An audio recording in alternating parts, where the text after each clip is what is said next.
Hello, hello, j'espère que tu vas bien. Oui, ça fait longtemps qu'on s'est pas vu.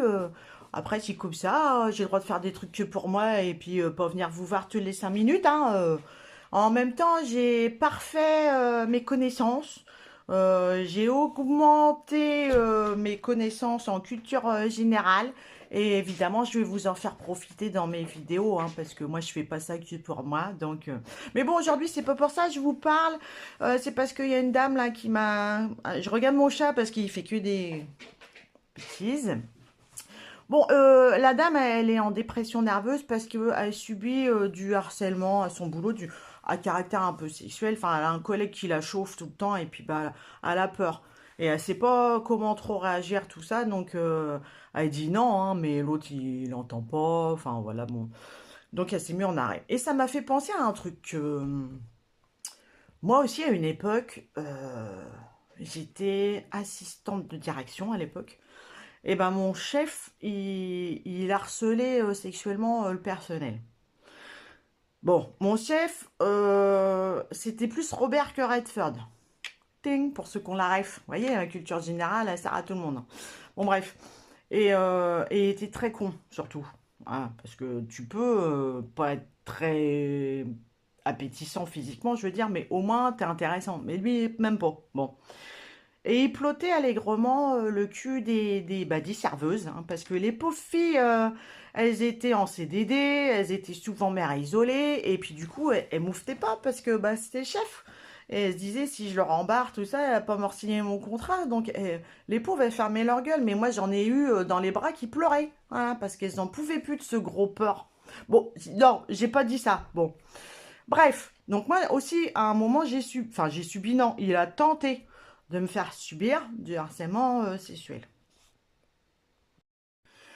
Un jour, je rentre dans mon bureau, parce que j'avais du travail, hein, un petit peu quand même. Et là, je devais faire un budget prévisionnel. Donc déjà, de base, le truc chiant, quoi. Ouais, faut te concentrer un minimum, bon voilà. Et j'ouvre la porte de mon bureau, et qu'est-ce que je vois?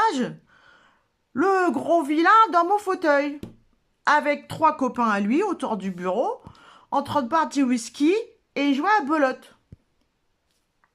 Normal, hein, normal.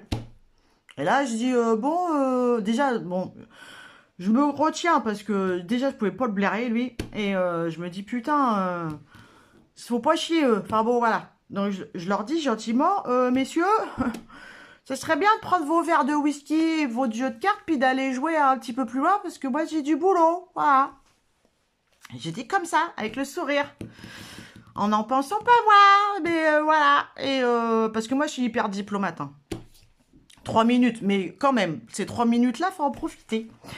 Et là, mon chef, il me répond, tu vas pas nous casser les couilles. Comme ça.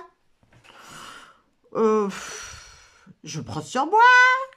Et j'ai dit, non, mais j'ai du boulot. Alors, allez jouer hier. Ah. Et là, il me dit, t'as qu'à venir t'asseoir sur mes genoux. Alors, tentation, non, pas du tout, non. Il peut être tenté une seule seconde, et je lui répète, bon, c'est bien, tu prends tes cartes là, puis tu t'en vas, parce que moi, faut que je bosse. Voilà.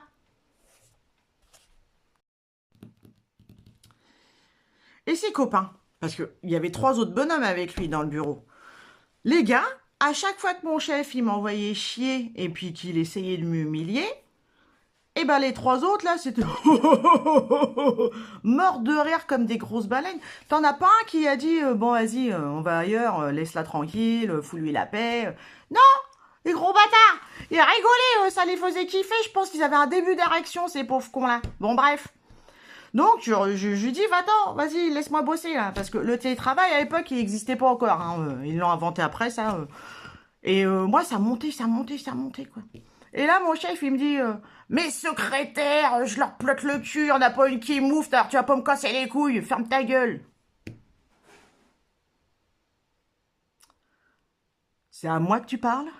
C'est à moi que tu parles! Deuxième ref, mais voilà. Et là, j'ai switché. Tu sais, Monsieur Smith, là, dans Matrix, quand il change de tête, bah moi, j'ai fait pareil. Et là, Ouais, j'ai pas vraiment perdu le contrôle, hein, mais à un moment, la guerrière, elle a pris le dessus, et elle s'est dit, c'est pas possible, c'est pas possible. Donc je l'ai chopé là, par le callback là, parce que il était en costard tout le temps avec sa petite chemise là. Je l'ai chopé, et puis je l'ai poussé, j'ai fait 2 poussettes comme ça, et il s'est pris la tête du fauteuil, tu vois. Bon. Et j'ai dit, écoute-moi bien, toi. Alors ça, le écoute-moi bien, ceux qui me connaissent, ils sachent que quand je dis ça, faut se barrer. En général, t'as 3 secondes, parce que après, je réponds plus de moi. Donc j'ai dit, écoute-moi bien, toi. J'ai dit, le jour où ta main, elle va toucher mon cul, tu prendras la mienne dans la gueule dans la seconde qui suit. T'as compris? Voilà. Avec amour et compassion. Mais je l'ai dit quand même. Et là, le gros rougeau dégoulinant est devenu blanc comme un cul. Blanc comme un cul, hein. Il a pris son jeu de cartes, sa bouteille de whisky, puis ses copains sous son bras, puis ils sont allés jouer plus loin. Et en refermant la porte de mon bureau, il m'a dit t'as pas d'humour? Ben non, non, non, là, j'ai pas d'humour. Non, évidemment, tu m'agresses, tu te fous de ma gueule, tu me pourris. Non, j'ai pas d'humour très longtemps. Non, non. Bon, tout ça pour dire que, en fait, les gens qui vous harcèlent, la plupart du temps, pas toujours, mais la plupart du temps, ils ont pas de couilles ou pas de courage si c'est des femmes, parce qu'il y a aussi des pourritures hein, en femmes. Et en fin de compte, ils sentent que toi, t'es fragile et que tu vas pas répondre. Donc, ils s'engouffrent dans la faille, ils te pourrissent, ils te piétinent, ils se foutent de ta gueule parce que eux, ça leur permet, dans leur petite tête de taré, là, de se sentir puissant, d'avoir l'impression d'être grand, d'être fort. Alors qu'en fait, c'est des fiottes. Et quand tu ouvres ta goule et puis que tu les secoues un peu en disant ça suffit, maintenant t'arrêtes de te foutre de ma gueule puis tu vas me respecter parce que ça va pas le faire, bah souvent, bah après, ça s'arrête. Alors, ils vont faire chier quelqu'un d'autre, évidemment. Mais toi, ils te foutent la paix.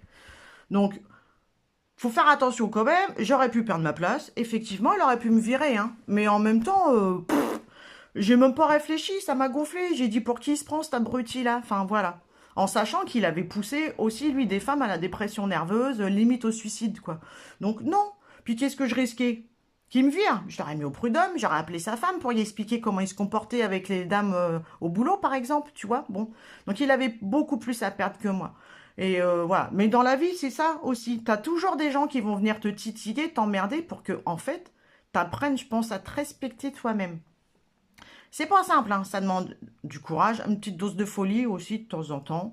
Moi, j'ai fait des stages dans les quartiers chauds du Havre quand j'étais jeune. Je pense que ça m'a aidé. Voilà, vraiment. Mais à un moment, il faut dire stop, il faut dire non. Et puis, bah, si les gens ils comprennent pas quand tu le dis gentiment, bah, faut parfois taper du poing sur la table. Voilà.